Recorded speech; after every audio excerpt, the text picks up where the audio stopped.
Duh, siapa sangka nama pendakwa kondang Gus Miftah tiba-tiba ikut terseret dalam sidang dugaan korupsi proyek di Direktorat Jenderal Perkeretaapian atau DJKA Kementerian Perhubungan.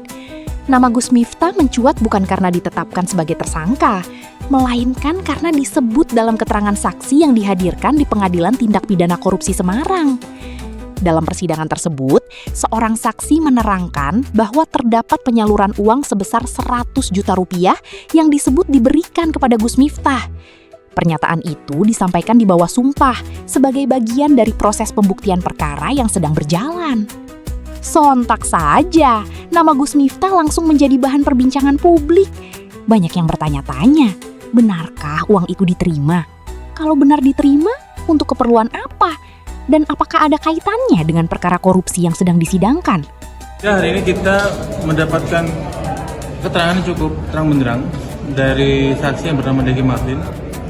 Saksi ini adalah terpidana dalam perkara terdahulu, dalam perkara DJKA. Dia ini kedudukannya adalah PPK pada paket pekerjaan di lingkungan BTP kelas 1 Semarang, paket JGSS 1 sampai dengan JGSS 5. Nah, selaku PPK yang bersangkutan terbukti menerima sejumlah uang dari pengusaha kontraktor. Nah, dari sana kita dapat informasi bahwa uang-uang itu beredar sampai jauh. Pak, ada tanggapan soal Gus Miftah mendapatkan sejumlah uang itu, Pak? Saya nggak paham, kalau itu nggak paham, nggak tahu.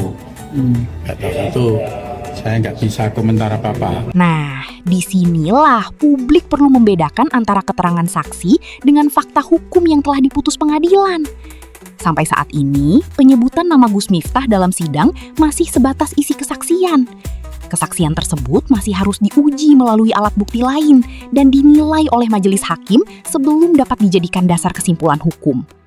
Artinya, kemunculan nama seseorang di persidangan tidak otomatis berarti orang tersebut melakukan tindak pidana atau menikmati hasil korupsi. Meski demikian, publik tentu berharap seluruh aliran dana yang disebut dalam persidangan dapat diusut secara terang benderang. Jika memang ada penerimaan uang, asal-usul, tujuan, serta konteks pemberiannya perlu dijelaskan secara terbuka agar tidak menimbulkan spekulasi yang semakin liar. Kasus dugaan korupsi DJKA sendiri memang telah menyeret sejumlah pihak ke meja hijau. Dalam proses persidangan, penyidik dan jaksa berupaya mengungkap kemana saja uang hasil dugaan korupsi itu mengalir, termasuk kepada pihak-pihak yang disebut oleh para saksi. Kini, sorotan publik pun tertuju pada perkembangan sidang berikutnya. Apakah penyebutan nama Gus Miftah akan diperkuat dengan alat bukti lain? Ataukah hanya berhenti sebagai keterangan seorang saksi yang nantinya tidak terbukti? Jawabannya tentu akan ditentukan melalui proses hukum yang masih berlangsung. Yang jelas, setiap pihak yang namanya disebut dalam persidangan tetap berhak memberikan klarifikasi maupun pembelaan sesuai mekanisme hukum yang berlaku. Publik pun diharapkan menunggu hasil proses tersebut sebelum menarik kesimpulan.